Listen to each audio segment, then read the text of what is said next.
စာရရေးတဲ့အချိန်ခါမှာစာကြောင်းလေးတွေကအမြဲတမ်းတူတူတုတ်လေးပဲဖြစ်နေတယ်စာကြောင်းအရှိကြီးတွေရေးတက်ချင်လိုက်တာဆိုပြီးမှ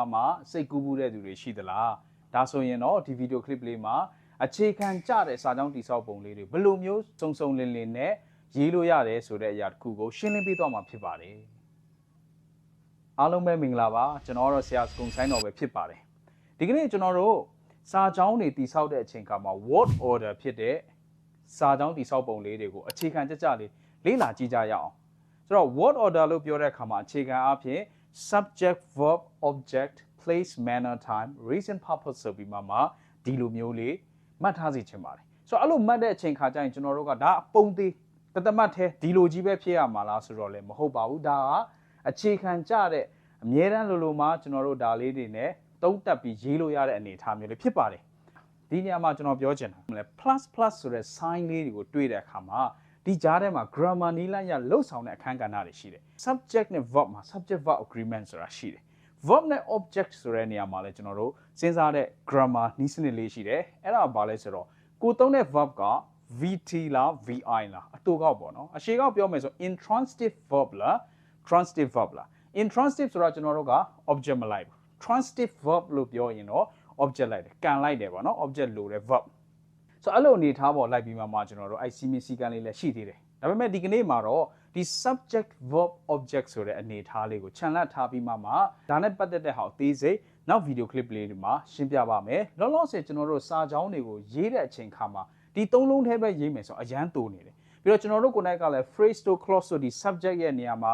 အကြီးကြီးလိုမျိုးကျွန်တော်ချက်ပြီးမရေးနိုင်သေးဘူးဆိုရင်ဒီနောက်မှာကျွန်တော်တို့ extra information တွေထည့်လို့ရတဲ့ဒီ place manner time reason purpose ဆိုတဲ့ဟာလေးတွေရှိတယ်တရေတက်နဲ့အသေးစိတ်ကျွန်တော်တို့စဉ်းစားပေးနိုင်ပြီဆိုရင်တော့တစ်ချက်ပြီးတစ်ချက်အစစ်မီတစ်စင်းထည့်သွင်းပြီးစဉ်းစားနိုင်တယ်ဆိုရင်ကျွန်တော်တို့ရေးတဲ့စာကြောင်းတွေဟာအခြေခံအစစ်မှာလုံးဝ grammar နည်းလမ်းမှန်နေမှာပဲဖြစ်ပါတယ်ကျွန်တော်တို့ဒီနေရာမှာ subject verb object ပြီးတော့ place လို့လိုက်တဲ့အချိန်ခါမှာ place ရဲ့အရှိမှာကျွန်တော်တို့အချိန်ပြပုတ်တွေကိုထည့်လို့ရတယ် preposition တွေအဲ့ဒါကပြောမယ်ဆိုရင် in on at to ဆိုတဲ့ဟာမျိုးတွေနမူနာပြောရမယ်ဆိုရင် in the classroom နောက်တစ်ခုက at the office တော့ on the table နောက်ပြီးတော့ to school အဲ့ဒီလိုမျိုးတွေကျွန်တော်တို့ပြောလို့ရပါတယ်ပြီးတော့ကျွန်တော်တို့ outside near under ပြီးတော့ below ဆိုပြီးမှဒီလိုမျိုးနေရာပြတဲ့ပုတ်တွေနဲ့ကျွန်တော်တို့တွဲပြီးမှ place ဆိုတဲ့ဟာတစ်ခုကိုရေးသားလို့ရတယ်အဲ့ဒီနေရာမှာ manner ကိုကျွန်တော်တို့ပြောဆိုတဲ့အပိုင်းကိုကြည့်လိုက်ရအောင်ဒါဆိုရင် place ပြီးတော့ manner ကိုပြောမယ်ဆိုရင် manner ရဲ့အရှိမလဲကျွန်တော်တို့ဒီ manner ဆိုတဲ့ဟာကိုသိတာစေမယ်အချက်ပြတဲ့စကားလုံးလေးတွေနဲ့ပြောလို့ရတယ် preposition တွေကျွန်တော်တို့သုံးလို့ရတယ်ဥပမာပြောရမယ်ဆိုရင် with ပြီးရင်နောက်မှာ noun လေးလိုက်လို့ရတယ်ပြောရမယ်ဆိုရင် with confidence ဆိုတဲ့ဟာမျိုးနောက်ပြီးရင် in a ပြီးတော့ကျွန်တော်တို့ပြောချင်တဲ့အရာ way သို့မဟုတ် manner နဲ့ကျွန်တော်တို့ပြောလို့ရတယ် in a polite way အဲ့ဒီလိုမျိုးပေါ့ in a polite manner အဲ့ဒီလိုမျိုးစာကြောင်းလေးတွေနဲ့ကျွန်တော်တို့အဲ့လိုမျိုး phrase လေးတွေနဲ့ကျွန်တော်တို့ပြောလို့ရတယ်ပြီးတော့ by နဲ့ပြောရင်လည်းရတယ် by car ဆိုတဲ့ဟာမျိုးတွေကျွန်တော်နောက်မှာအဲ့လိုပြောလို့ရတယ်ဒါတင်ပဲလားဆိုတော့ manner ကိုကျွန်တော်တို့ပြောဆိုတဲ့အချိန်ခါမျိုးမှာ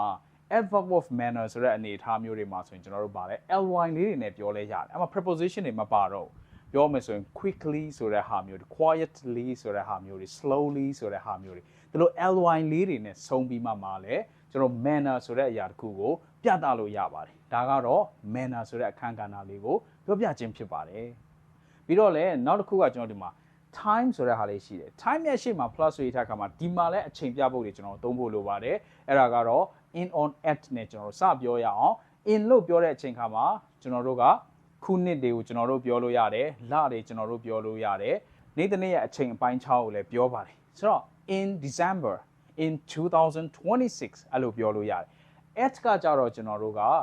တိကျတဲ့အချိန်တွေကိုဖော်ပြတဲ့အခါမှာသုံးတယ်အနမူနာပြောရမယ်ဆိုရင်တော့ at 5 pm ညနေ9နာရီဆိုတဲ့ဟာမျိုးပြီးတော့ on ကတော့ကျွန်တော်တို့က yes ဆွဲတို့နေ့တို့မှာကျွန်တော်တို့ပြောတယ်ဆိုတော့ on Monday ဆိုတဲ့ဟာမျိုးဖြစ်ပါတယ်ဒါလေးတွေကကျွန်တော်တို့က preposition လေးနဲ့တွဲပြီးမှသုံးတဲ့ဟာဖြစ်တယ်ဆိုတော့ဒီအချိန်ကိုပြောတဲ့အချိန်ခါမှာကျွန်တော်တို့အနေနဲ့တစ်ခါကြာရင် for တို့ since တို့နောက်ပြီးတဲ့ခါကျတော့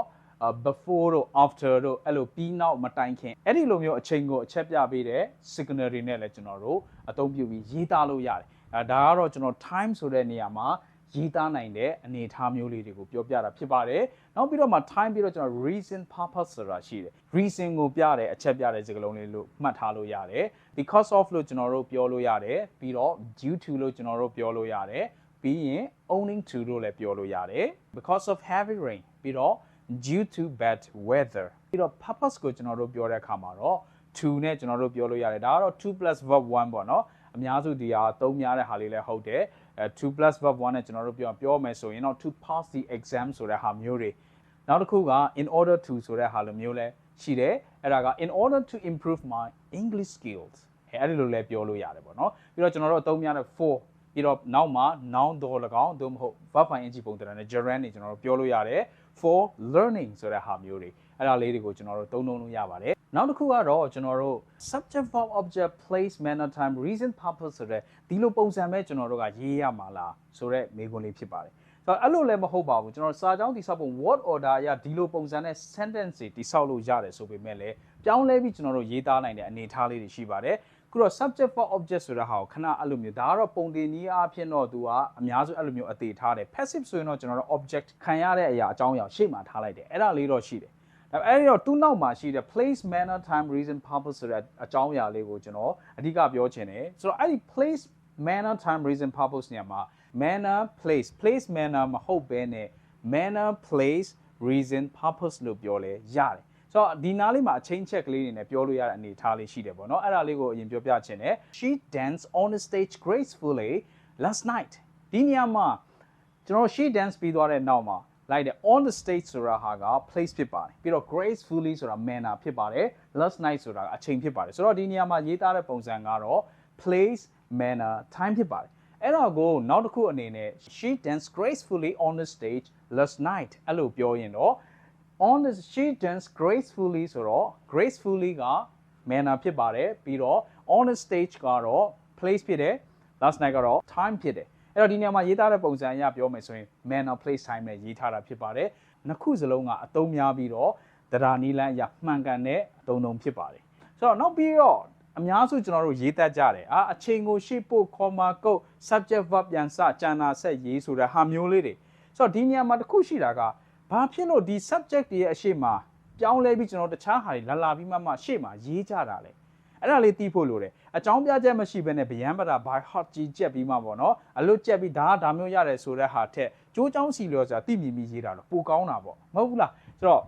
ဒီညမှာကျွန်တော်တို့ပြောချင်တဲ့အကြောင်းအရာပိုပြီးမှသိတာထင်ရှားစေချင်တဲ့အရာကအချိန်ဖြစ်နေတယ်အဲ့လိုမျိုးဆိုရင်တော့အဲ့ဒီအချိန်ကို subject ရဲ့အရှိမပို့ပြီးကျွန်တော်တို့ရေးကြလေးရှိတယ်ပြောကြလေးရှိတယ်အဲ့ဒါကသူ့ရဲ့တဘာဝဟုတ်တယ်ဒါဆိုရင် head word ပေါ့ပြောရမယ်ဆိုရင် head word ဆိုတာကထိတ်ကနေကျွန်တော်တည့်ပြောလိုက်တာဘာဖြစ်လို့သူကထိတ်မှန်နေတာလဲအရေးကြီးလို့ဟုတ်တယ်ဆိုတော့ head word ကဗျမ်းပတာရှေ့မှာနေပြီးနေချင်တိုင်းနေဝင်ချင်တိုင်းဝင်ထွက်ချင်တိုင်းထွက်အဲ့လိုလုပ်တာမဟုတ်ဘူးဆိုတော့ဒီ language တစ်ခုရဲ့အနေထားမှာကျွန်တော်ရှေ့ကနေပြောလိုက်တာပိုပြီးမှဖြစ်တာလဲအလေးနဲ့ထားတဲ့အရာကိုပြောပြချင်တာဖြစ်တယ်ကဲဒီနေရာမှာ they play football in the park yesterday ဒါကတော့ကျွန်တော်တို့ခဏကပြောတဲ့ပုံမှန်တမယိုးကြအတိုင်းလှုပ်ထားတဲ့ဟာဖြစ်ပါတယ်ဒီနေရာမှာမနေ့ကဆိုတဲ့ဟာကိုပိုပြီးမှကိုကမိမောင်းထိုးပြီးအဲ့နေရာကိုအလေးနဲ့ထားပြီးပြောချင်တယ်အဲ့နေရာကိုပိုပြီးပေါ်လွင်စေချင်တယ်ဆိုရင်တော့ yesterday ကနေစတယ် yesterday they play football in the park အဲ့ဒီလိုမျိုးပြောတယ်ပြီးတော့ပိုပြီးမှရှင်းလင်းသွားအောင်နောက်ထပ်နမူနာလေးတွေကိုပြောပြချင်တယ် to pass the test he studied hard every night